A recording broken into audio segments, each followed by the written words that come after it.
Hey, it's Jonathan here. Thanks a bunch for popping in. I'm really excited to have the opportunity to chat with you real quick. I've been doing this credit card processing thing for going on 15 years or so now. And I consistently get asked the question for business owners, what in the world am I paying? Or why am I paying it? Or who am I paying it to? And what's really interesting is the whole entire industry is based off of risk and liability. The more risk there is in processing a certain type of card, the higher the rates. And when I say certain type of card, you're probably thinking Visa, MasterCard, Amex, and Discover. But just in the Visa, MasterCard world, there's like 300 some odd different types. You have business cards, corporate cards, rewards cards, because everyone's getting their freaking flyer miles and their cash back these days, which is crazy. Guess who's paying for that? You are. Ha ha ha. Funny jokes on you. But that's the reality of the situation. Someone's got to pay for these miles and their GM points and their Disney points and stuff like that. So unfortunately, that's where you come in. On top of that, there's key enter, there's international, there's debit, obviously, which is pretty low risk to process in most cases. And then there's combinations of all these different types of cards. So there's literally hundreds and hundreds of different card types out there, all of which fall into this ridiculously crazy spreadsheet called Interchange. Interchange. It's a mess. It's crazy to blow your mind. Google it someday if you get bored. Really bored. Anyway, regardless, you can't change it. It is what it is, right? So it's kind of like the prime rate in the mortgage world. It just is what it is. All these big banks get together, they have a meeting and they say, this is what the prime rate's gonna be. Same thing in the credit card world. All these same big banks probably get together and go, this is what the interchange rates are gonna be. And unfortunately, you and I, as business owners, just have to kind of go along with it. So a couple things that affect how these whole interchange categories come into play is, number one, who issued the card? It's called the card issuing bank. So if you take a look at any credit card out there, it's going to have a bank name on it. Capital One, Citibank, Chase, and so on and so forth. Card issuing bank. They assume the majority of the risk in issuing that card to the cardholder, so they get the biggest piece of the pie back when you're paying your fees. Second factor is who the card is issued to. Is it issued to an individual? Does it have a person's name stamped onto that card? Or is it like a business card or a corporate card? Business cards and corporate cards generally have a bunch more rewards associated to them too, so they're, again, someone's got to pay for it. That's where you come in. Third factor is how the card is actually entered into your system. Do you have the customer there? Are you able to swipe it or chip it these days? Or are you taking a number of the phone and keying it in? Do you have service techs out in the field and they're writing it down? There's all these various ways to actually get the card data into the system, also affects your rate.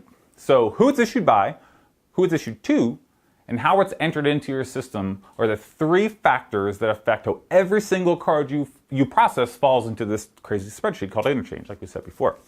Now, what most processors do is they take these 300, 400 some odd various card types, interchange categories, and they break them into 2, maybe 3, maybe even 4 tiers, and they call it tiered pricing, where you have a qualified rate, which, if you could guess, they take that best case scenario, multiply that times your entire volume and come up with this crazy, ridiculous savings. And if you're out shopping for more cost-effective processing, I can guarantee you, I bet you $1, you've run into that at least once or twice.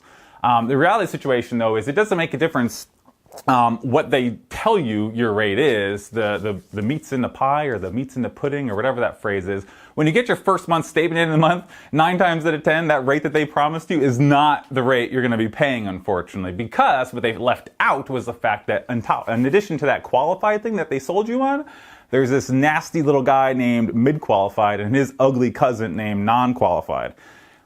What falls into that qualifier, it's probably a regular old Visa card, which hardly exists anymore, or debit cards and check cards, which are really low risk to process, in which case they're much better priced.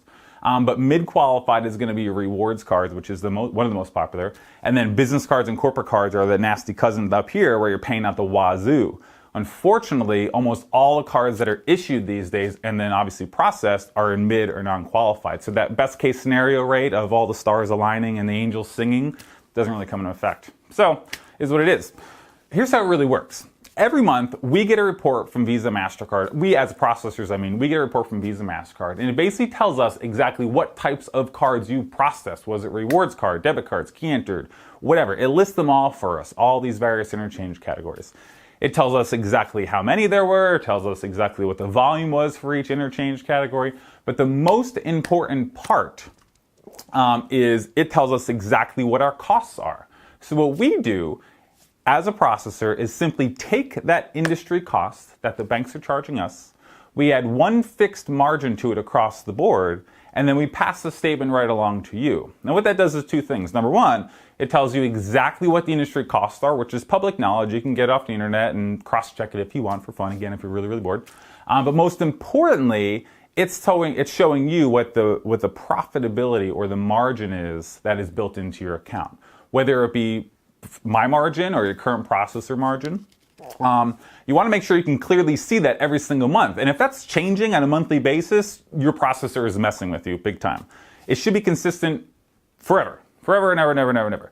And you want to monitor that, because if it's changing a couple times a year, that's something you can go back and call your processor and say, hey, you guys raised my discount markup or my margin or whatever, and go back, arm wrestle with them a little bit and negotiate that down, because that's really one of the only two items that your processor has the ability to mess with. That's how they make all their money. So I would strongly suggest keep an eyeball on that discount markup or profit margin, whatever it is. It should be clearly marked on your statement every single month. If it's not, if you can't find it, guess what? I can help you. Give me a shout. I'll look it up for you. No big deal.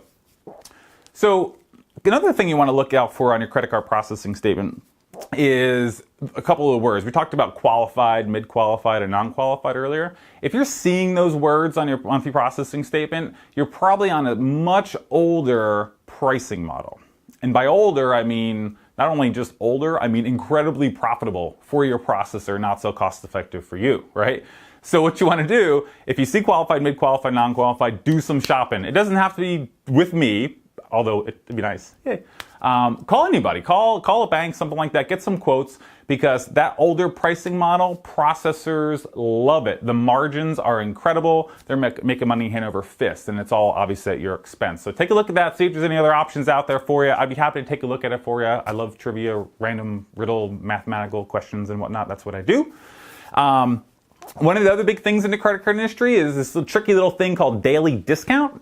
Daily discount is a real SOB. Can I say that on this video?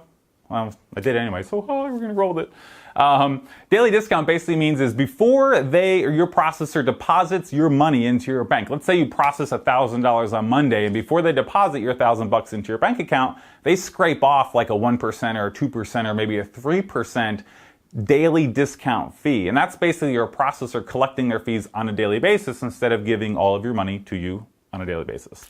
It really reduces the risk for your processor, so they love it, but it really makes a mess for your reconciliations because your batches never match your deposits.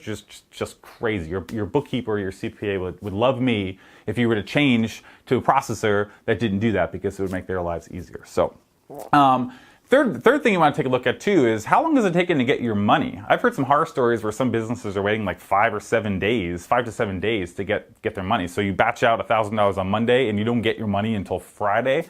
That's pretty intense and crazy. So my goal would be to get your money super fast, like 24 or 40 hours tops. That'd be the best case scenario. So take a look at those things. Number one, are you clear on your pricing? Do you understand what you're paying? Do you understand why you're paying it? Do you understand who you're paying it to? Number two, are you seeing words on your statement like qualified, mid-qualified, non-qualified? Because if you are, it's probably time to do some shopping. Take a look at that. Number three, how long is it taking to get your money in your bank? It's your money, right? It's my money. I want it now. Remember that. Try to get it faster. Normal processing these days, 24 to 48 hours tops. If you're longer than that, take a look around, do some shopping. So I hope you found this information useful. I really enjoyed trying to help people out, help business owners out, because ultimately it's your bottom line, it's your pocket, it's your business. And if my company can be of service to you by making your bottom line better, and you can spend that money a little more wiser on your family or employees' families, that's what we're all about. So if you have questions, if you have comments, if you need some help, you just want me to look something over, shoot me an email, hit me on the website, send me a link, or throw a text, or whatever's happening these days with all that fancy stuff. I'll be happy to help you out. Thanks for coming on in.